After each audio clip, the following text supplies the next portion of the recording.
Alhamdulillah itulah beberapa profil dari Umi Aida. Selanjutnya akan kami serahkan kepada Umi Aida langsung untuk memberikan materi kita pada hari ini. Kepada Umi Aida kami persilahkan.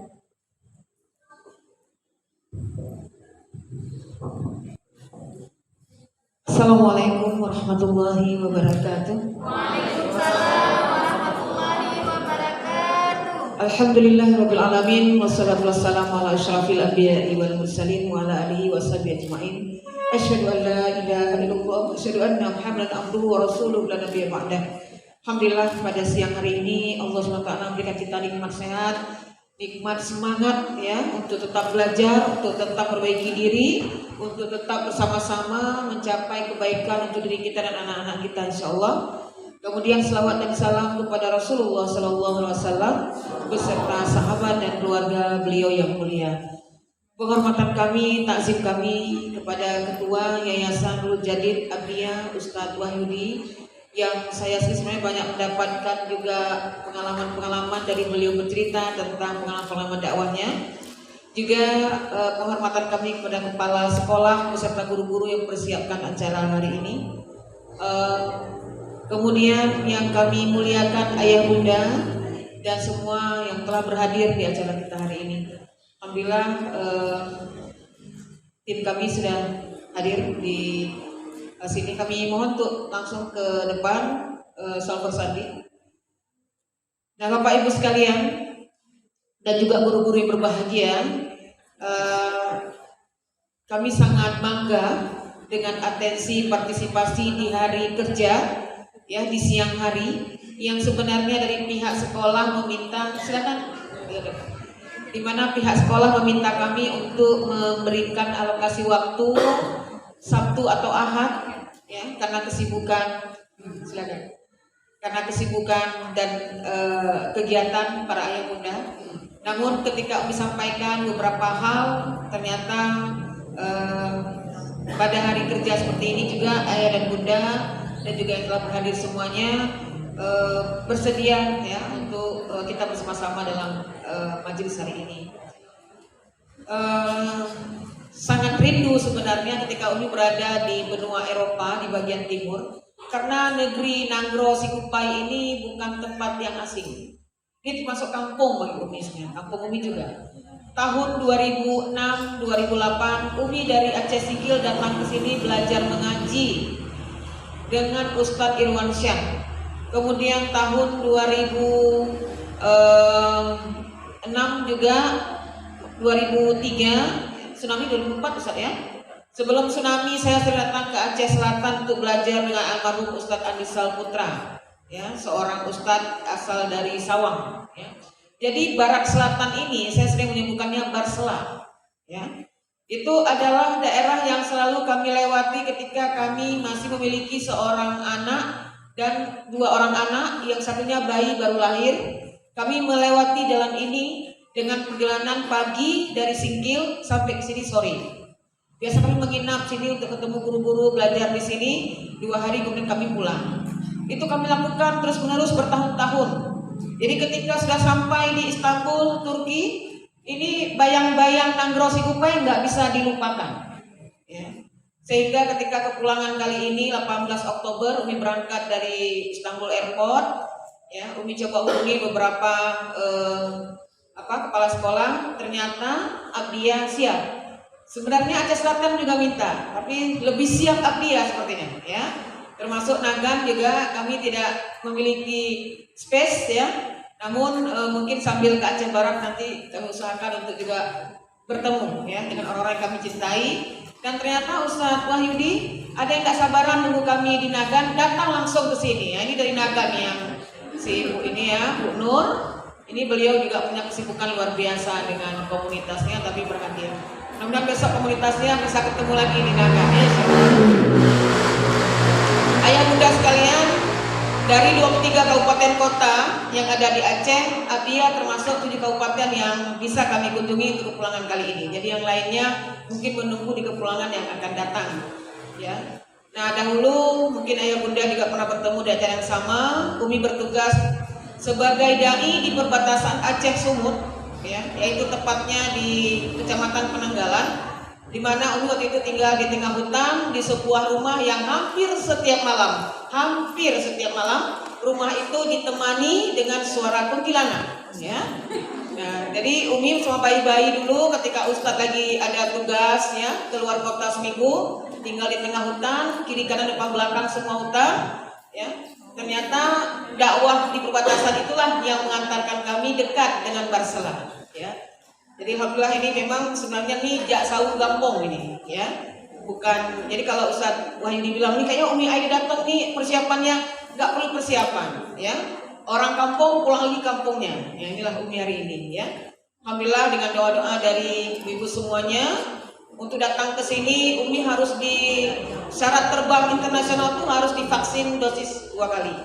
Ya, alhamdulillah sudah mendapatkan vaksin BioNTech punya Turki, ya di Turki, dan harus melewati 3 kali swab untuk ketemu ibu-ibu semuanya, bapak semuanya, dan harus dikarantina 5 hari di Wisma Atlet, ya, baru bisa ke sini. Jadi mudah-mudahan ini pertemuan yang berkah, ya tidak lama, hanya berapa menit saja.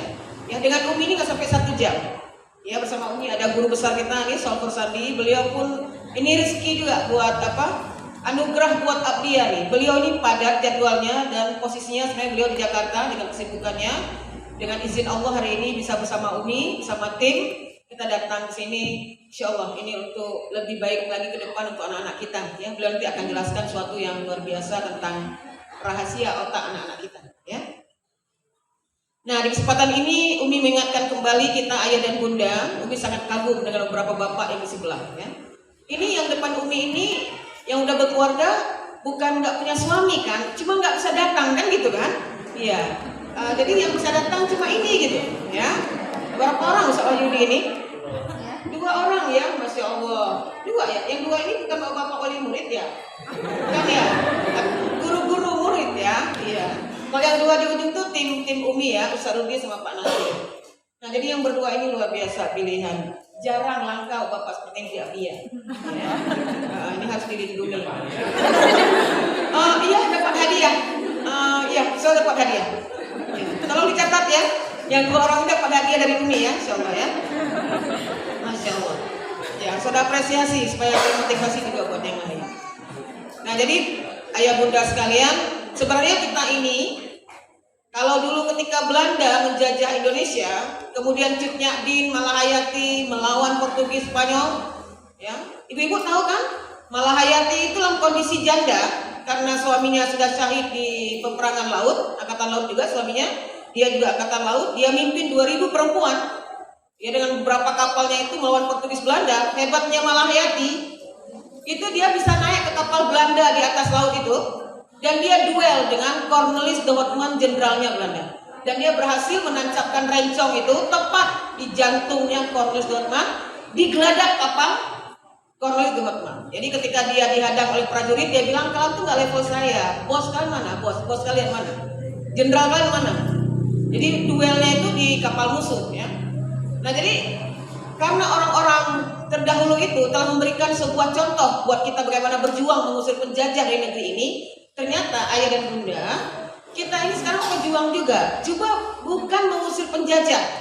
Kita sekarang sedang berjuang untuk anak-anak kita.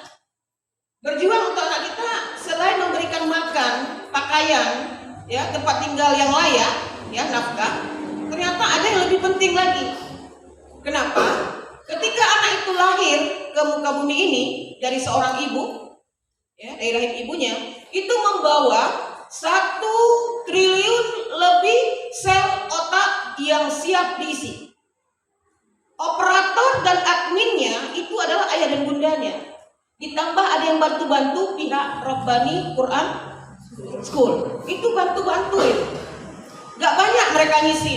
Hanya dari jam 8 sampai setengah 8 sampai, iya, lebih lama di rumah kan ibu guru ya? Iya. Jadi ayah dan bunda itu operator, admin yang akan mengupload, merecord, merekam, save, copy, paste terhadap 1 triliun sel otak anak tuh diisi apa aja. Oke, lambungnya terisi, makan 3 kali. Buah-buahannya cukup, sayurnya cukup. Lalu yang 1, lebih itu siapa yang ngisi? Karena amanah ini begitu besar, maka kita semua sebagai ayah dan bunda itu adalah pejuang. Kita bukan berjuang sedang melawan Belanda, tapi kita sedang berjuang untuk anak-anak kita. Ya. Umi ingin kita bersama-sama di Abdiya ini berjuang bersama-sama untuk anak-anak tercinta kita, sehingga anak-anak itu benar-benar jadi qurrata a'yun, penyejuk mata. Bukan sebaliknya. Anak yang tidak menjadi qurrata a'yun kemungkinan akan jadi musuh bagi ayah dan bundanya, dan anak itu akan menjadi lawan daripada ayah dan bundanya. Antara dua saja, membanggakan atau memalukan anak itu. Apakah anak itu akan membanggakan orang tuanya atau akan memalukan orang tuanya? Apakah orang tua merasa beruntung punya anak itu atau merasa rugi punya anak tersebut? Yang jelas sebelum punya anak semua berdoa ingin punya anak. Tapi ketika anak itu berada bersama kita, mungkin ya, ada sebagian yang bahagia, ada yang sebagian merana bersama anak. Ya, hari-hariku penuh merana dengan anak-anakku, dia ada yang begitu. Ya, tapi di sini nggak ada. Nah, kita berkumpul di sini ingin menjaga yang 1,1 triliun lebih itu ingin kita isi apa? Yang kedua, kullu mauludin yuladu alal fitrah. Anak itu lahirnya udah fitrah. Jadi kalau kita beli HP baru ayah bunda, itu aplikasinya tuh udah lengkap banget. Tapi kalau nggak diaktifasi, nggak diregistrasi, nggak ada kartunya, nggak ada sinyalnya, lowbat itu HP baru dan mahal nggak bisa dipakai. Anak yang nggak diaktifasi kebaikannya, ya tetap nggak muncul kebaikannya, walaupun ada di dalam. Lihat tadi anak-anak menghafal surat apa? Ibu tahu nggak nama surat yang dihafal tadi? Surat apa, Bu? Tertanya sama bapak yang berdua tadi ya. Jangan napakal ke berdua ya. Udah semuanya kita. Surat apa tadi? Iya. Iya, surat An-Nazi'at. Lancar dari awal sampai akhir. Kenapa? Karena setiap hari diaktifasi oleh orang tua dan guru Qur'annya. Semua anak bisa kalau operatornya mengaktifasi aplikasi hafalan. Kenapa ada anak pintar berbagi? Kenapa ada anak pintar berhitung? Kenapa ada anak pintar membaca? Kenapa ada anak pintar menolong orang lain? Karena kedua orang tuanya dan lingkungannya selalu mengaktifasi aplikasi-aplikasi tersebut. Gak cukup anak itu diserahkan ke ibunya saja, lalu ayahnya mencari nafkah. Tetap harus ada peran ayah dan yang paling penting peran ibu. Al-Madrasatul Ula itu adalah ummahat. Sekolah pertama itu adalah ibu. Jadi kita hari ini sedang berjuang supaya qurrata a'yunnya kita di rumah itu betul-betul dapat terwujud. Kenapa memilih sekolah-sekolah yang ada Al-Qur'annya? Karena ada satu janji Rasulullah Shallallahu Alaihi Wasallam di hari kiamat nanti ketika orang sudah masuk surga, ada sebuah panggung yang paling keren. Namanya panggung kehormatan.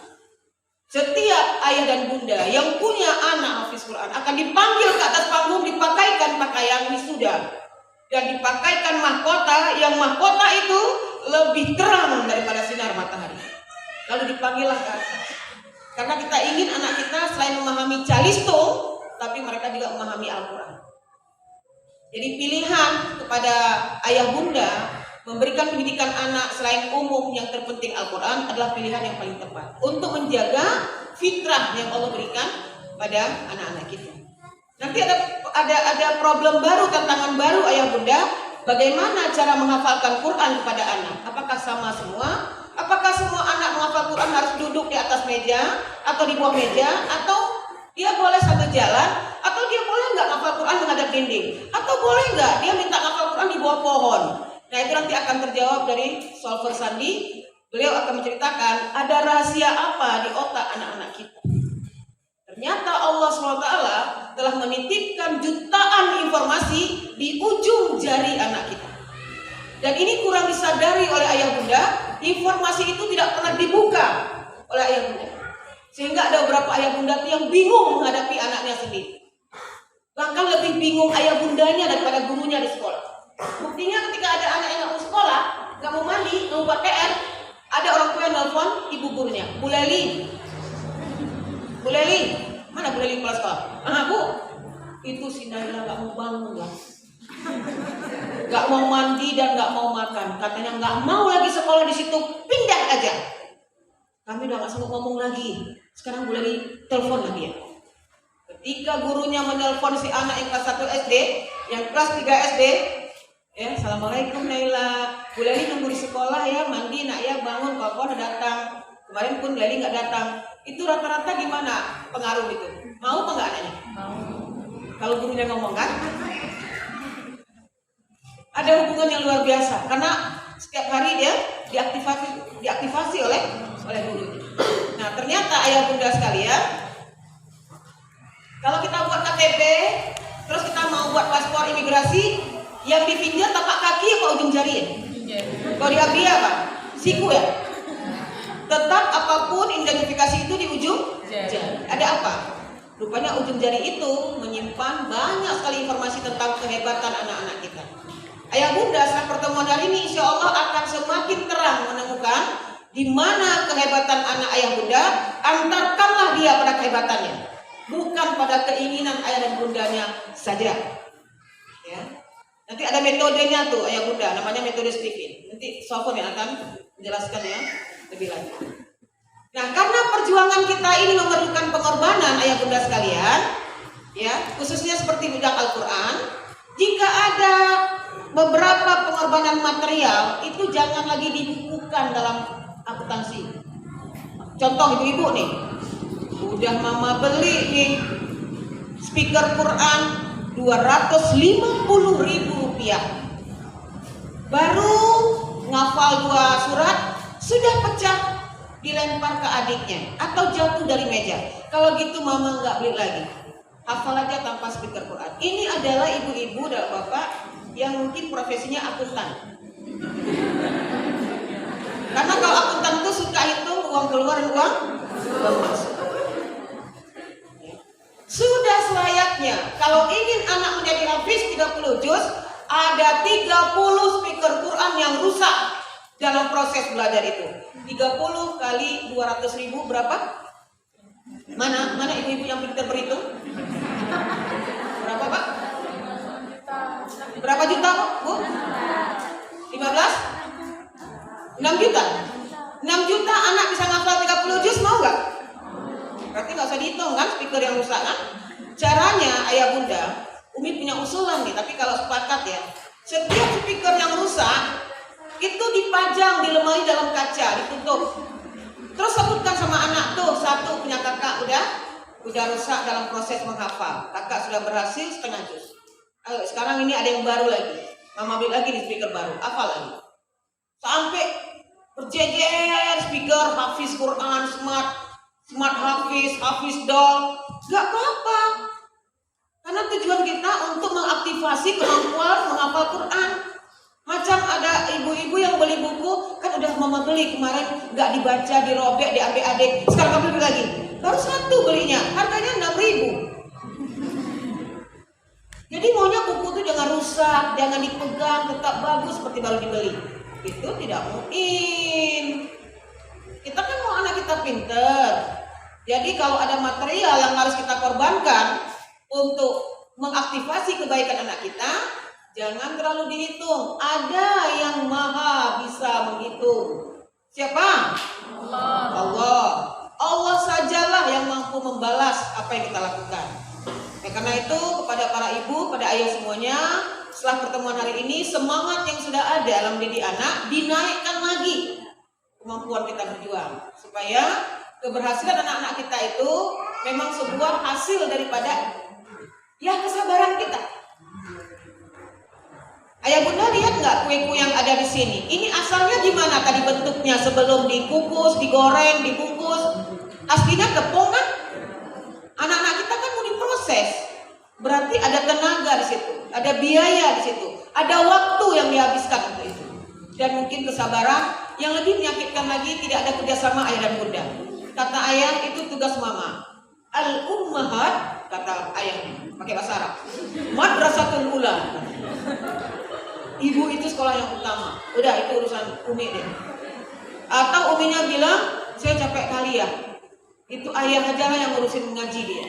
Nah ini yang begini-begini nanti kita bahas di tempat yang lain ya. Kalau hari ini kita nggak bahas tentang pola seperti itu. Kita lebih fokus kepada kepintaran atau kehebatan anak kita yang perlu kita gali supaya dalam menghafal Quran itu, atau dalam belajar, atau dalam bermain, atau dalam memilih sekolah ke depan, jurusan, cita-cita itu akan menuju kepada kehebatan yang sudah Allah titipkan pada dia.